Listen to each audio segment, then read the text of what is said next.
Hello guys, so nandito tayo ngayon sa basement number 3 na kung saan before, pinakita ko sa inyo yung rebars pa lang ng ating pinaka-core wall. By the way guys, ito yung ating elevator core wall. So you can see here all the rebars and formworks dito sa area na to, dito sa ating core wall and also dito sa ating slab. So yan yung area nung time na hindi pa natin siya nabubuhusan. So nagkaroon tayo ng checking dyan sa area na yan. And makikita natin yung nabuhusan na naman nating elevator core wall. Now, nabuhusan na natin yung ating core wall. So medyo madilim na sa area dahil marami tayong support dito sa ating basement number 2 dun sa taas, no? But as you can see here in the background, ito yung nabuhusan na nating elevator core wall. So ito yung part ng ating elevator core wall.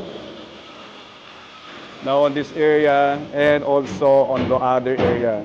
So kita nyo yung opening ng ating passenger elevator. We have passenger elevator 1, 2, 3, and 4 doon sa area na yan.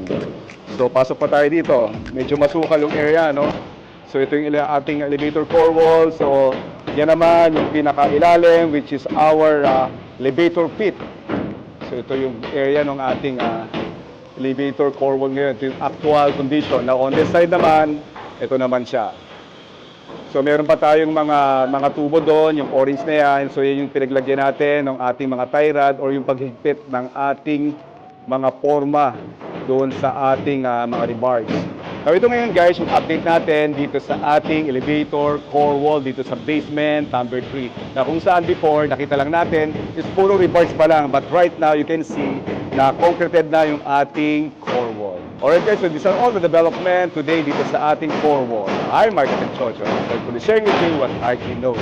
Thank you very much and God bless you.